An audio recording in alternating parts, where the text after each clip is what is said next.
The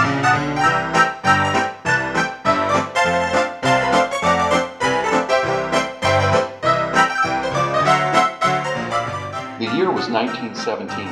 A first-class stamp cost 2 cents.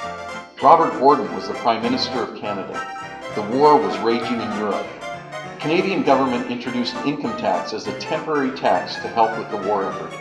Saskatchewan was the third most populous province in Canada and had only been a province for 12 years.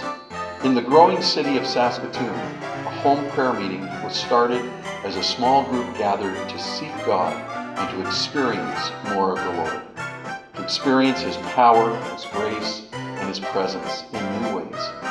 They had no way of knowing what God would accomplish out of these small beginnings. The group moved to a storefront on 20th Street and then into their first building on 25th Street. In the 1960s, the move was made to a new building on Avenue A and 25th Street. That served the church, but in time, God gave growth as people were reached through the radio ministry and children's outreaches and evangelistic meetings. The time came when the decision was made to build a new building on the outskirts of Saskatoon on 8th Street. The challenge was great, but the people of Elim came together and built a state-of-the-art building that could seat 1,000 people, a rare thing in the 1970s in Canada. Money was borrowed and bonds were sold and loans were secured and finances were raised. The new expanded building was soon a busy ministry center as new people were added and the church's ministry was expanded through television programs on CFQC TV. Interest rates were on the rise, and Treasurer Bill Hildebrandt was concerned about the $400,000 mortgage at the bank. This was on top of loans and bonds. Remember, this was in a time when the average house in Saskatoon cost around $30,000. I'll let Bill pick up the story. When we were building the Elim Lodge, and we were going for a meeting with the building committee, and a thought came to me, and I happened to be the treasurer of the church board at the time, and the church here, and a thought came to me, if we had 400 people that would give us $1,000, we could pay off our mortgage. Our mortgage was something like $400,000. And we were paying interest at that time, something like 24%. The interest we were paying in a year was $100,000. And so one of the guys that I mentioned this to said, this is a great idea. Why don't we run with this? So we mentioned this to the other members and to our Pastor Horban, who was pastor here at the time. And they were excited about this idea. And so we called it the Prove Me campaign, according to Malachi, when he says, the Lord says, prove me now herewith, saith the Lord, if I will not open up to you the windows of heaven and pour you out a blessing, there won't be enough room to receive it. And so that's why we call it the Prove Me campaign.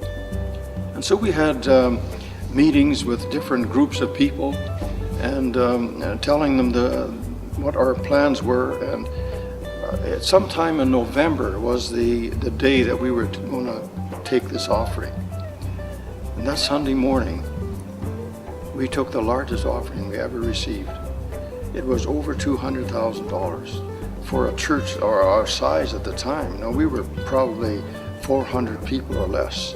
And it was maybe 4 to 6 years after we had moved into this building. We were building the lodge at the time. So this was a tremendous stretch for the people, and they were willing to give. And then there was commitments on top of that. Others that didn't have the money at the time, they pledged to pay. I don't remember how much was pledged, but it was quite a substantial amount. And that set us in good stead for the balance of our mortgage at the time, because of all the things that had happened at the time. We had a mortgage of $400,000 on the building here. I think there was something like $50,000 for the parking lot, the paving of the lot. And then there was something, the builders had forgotten about the ceiling of the building here, and I think that was another $27,000. And so we were able to pay off all these things, and we're in good stead to keep on going. So that is my story, and the Lord has been faithful all through these years, you know. Elim's story has been and continues to be a story of God's faithfulness and the faithfulness of God's people. What an amazing partnership.